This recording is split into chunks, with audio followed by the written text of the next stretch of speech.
It's time for the final Big Mountain Power Rankings.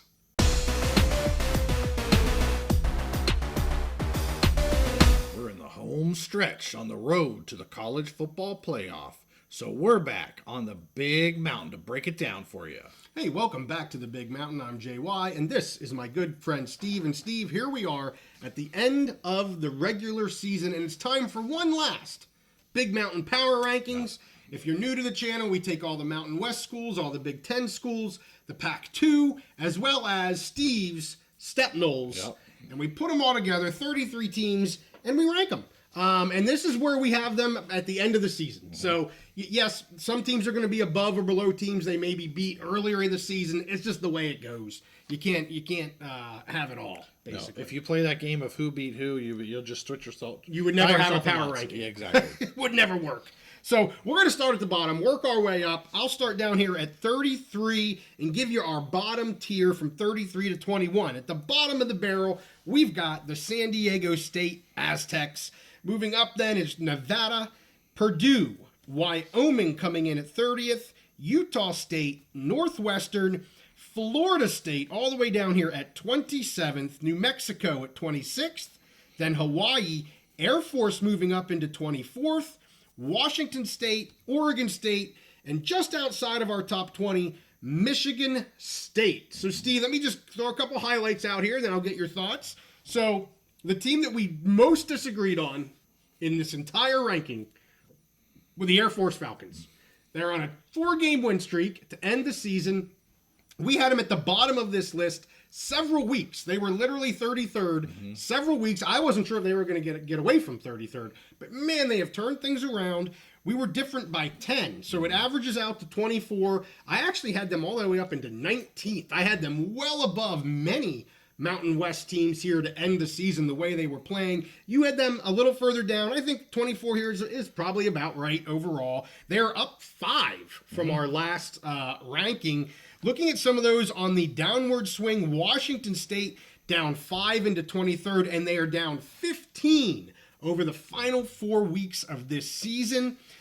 Utah State down 6, and New Mexico down 4. New Mexico, we had them at the bottom, then they started to win, and we got them up. Then they just had a little bit of a win-loss, ins and outs kind of here towards the end. It's hard. When you look at Hawaii, Air Force, all these teams, it was easy to put Hawaii ahead of New Mexico because they literally just played. So that part was easy. Yep. Other than that, not as easy. So what were your thoughts here on the bottom tier? Yeah, like a lot of what you said. I mean, the thing is over a full season, some of these teams, they had, good stretches, bad stretches. I think where they ended up is pretty fair. Yeah. We brought Air Force out of the basement. You were ready to move them up almost to the penthouse, but I at least brought them out of the basement. You did. Yeah, and like you said, it kind of made it easy. New Mexico was on that streak, but then kind of fell off there at the end and losing to Hawaii, so we had to put them there. For me, what was really interesting is, again, always trying to match up the, where the bottom of the barrel, Big Ten and Mountain West teams are, and I think it ended up pretty fair. Yeah. With Purdue almost dropping all the way to the basement, you shared. I pointed something out to you, and you shared it on Twitter of how many FBS teams would be the favorites over Purdue. Yep. I almost dropped them all the way to the very bottom. If they would have another week to play and got blasted again, they probably would be at the basement. Yeah. I'd like to see Purdue play Nevada and San Diego State because I would probably be picking Nevada and San Diego State, but who knows? Yeah. The only other two I would say, here we sit, Oregon State and Washington State at 22 and 23. They were super far apart here about 4 weeks ago. We had Washington State up in, I believe it was like 12, 13 area, and Oregon State was struggling down maybe around 30th. They play each other. Again, easy to put one above the other because Oregon State just recently beat Washington State. I actually had those two schools a little bit lower than where we averaged them here. Both schools really, Washington State especially, they just crapped the bed here at the end of the season. And Oregon State just up and down throughout. Honestly, I think they finished fairly strong once they had Gulbranson in at quarterback. And he kind of turned the tide there a little bit for the Beavs. But, we had them separated quite a bit throughout the entire season. But here at the end, the Pac-12 is right beside each other. Yeah, which is kind of ironic. And we talked a lot about Washington State or the Cougs early in the season where they were living dangerously, or games they should have lost. Mateer was just like power of, willpower, Yeah. just keeping them in games and winning games at the end. That kind of caught up with him. He wasn't able to continue to do that. Oregon State, the Beavs, they got that win over Washington State, Right. which was huge, I think, for them to kind of, they had a tough season, but to get that win. And then who was it? Did they play Boise there at the end? Oregon State? Yeah, Oregon State. that was Yes, the last game. and I thought they played well. fairly Against, close, yeah. They played. They were respectable Yes. against a Boise team that is looking like they may have. We're going to talk about them. A really nice seed in the playoffs. Yes, for sure. All right, Steve, why don't you give the 20 up to 11 tier? Yeah, so starting at 20, we've got Maryland, Fresno State, San Jose State, Colorado State, Wisconsin, UCLA, Nebraska, USC, Rutgers, and Washington. Honestly, this is a story of, I think, Fresno moving up at the end because they had a tough season. Then they got some wins there. They played respectable down the stretch. They move up, and then a whole bunch of Big Ten teams dropping down. Washington kind of falling out. They started rough, then were playing well, and then they kind of came back to earth. Right. Now Rutgers did redeem themselves. That's one Big Ten team. They kind of finished strong, redeeming themselves. They're up 5, and UCLA down 6.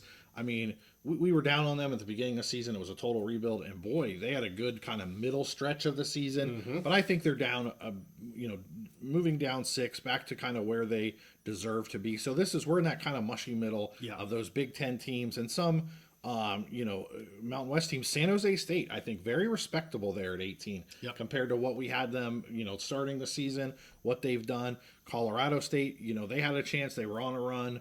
But they do drop 4 to 17. And honestly, I really wonder if the season was another week or two, San Jose State, would they have continued to move up and threatened to even get up into that top 10? No doubt, yeah. Fresno State was one we disagreed with quite a bit. You had them a little higher than what I had them, and they're just hard. They're a 500 team. They had some good wins. They had some disappointing losses. Yes, they did upset Colorado State's hopes of being in the Mountain West Championship game. But they're just kind of a 50-50 team, 500 team-ish, and, that's just where they're at. They're down 6 here. And Washington was a team that we had in the top 10 for many, many weeks. I mean, they were in our top 10 for almost the whole season. They now drop out. They're 11th. Yep. Just dropping out. But yeah, and to your point, Rutgers, I had them up pretty high as well. They looked really good here. Another team where you're like, ooh, they might be sliding. And man, they really came back strong, which I'm happy for because I took them for over wins, much heavier than I remember taking them. But I'm happy I did because I got some good money out of it. We both made a lot of money on Rutgers going over 6.5. And hopefully our Mountain Dwellers, they watched our preseason episodes where I locked Rutgers over 6.5 as my only, I'm pretty sure it was my only preseason over-under lock.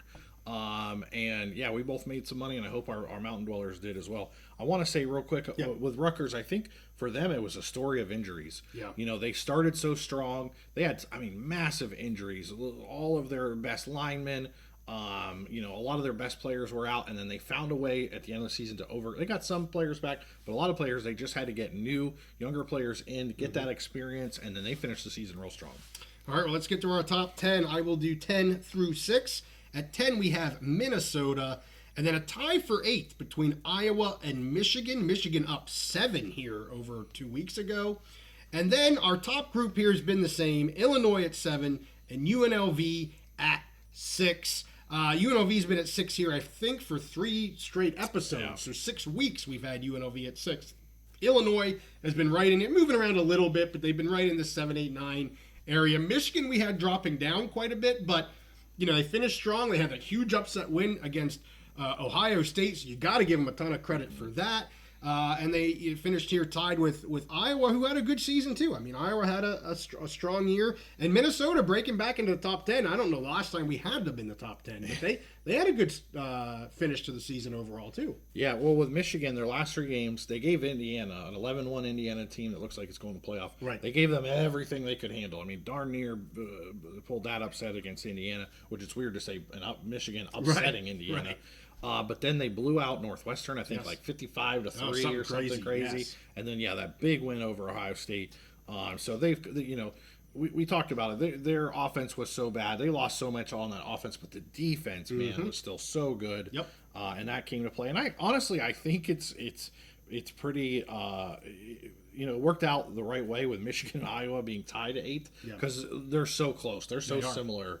I think that worked out well. And Illinois, very good season.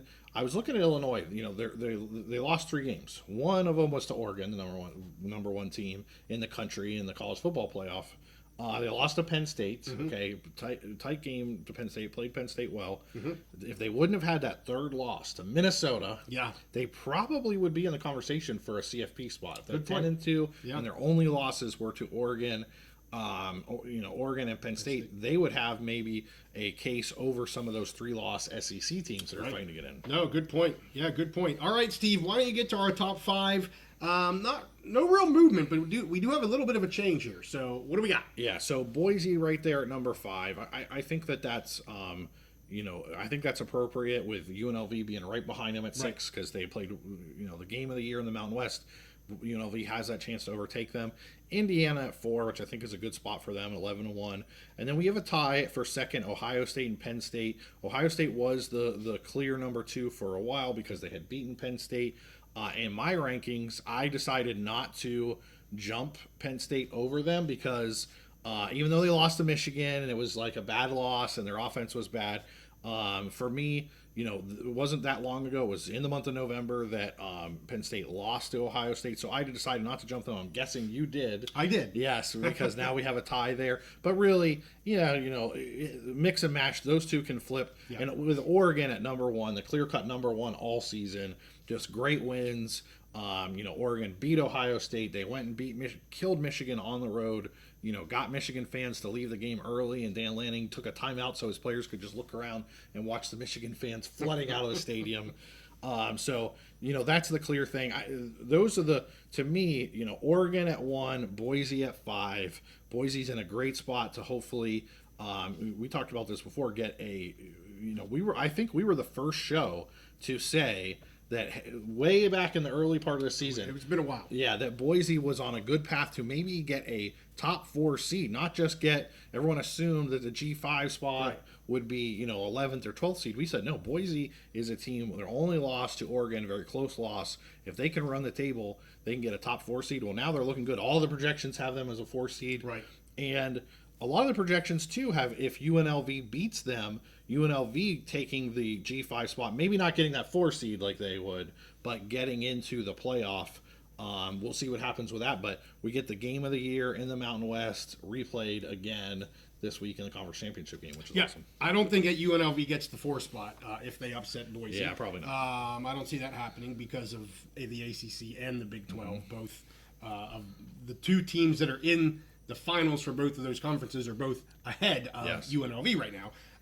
But I will say, yes, I did knock Ohio State for their loss for Michigan because I could not. I know there's a head-to-head game that isn't that long ago, and Penn State lost to Ohio State. But I'm like, there's no way in bleepity-bleep that I'm going to let Ohio State stay at number 2. And you know what I said. They're going to be my number 2 until they lose. Well, guess what? They've now lost 2 games. Yes. I cannot put them at number 2, and I put Penn State ahead of them. Yeah. And I think it's fair we have them both at 2. I think that's fair. Yes. But in mine, I did have Penn State at 2 and Ohio State at 3, and I just couldn't leave Ohio State there. Totally don't blame you because I considered doing it, and then for me, like I said, it was just because Penn State had lost recently.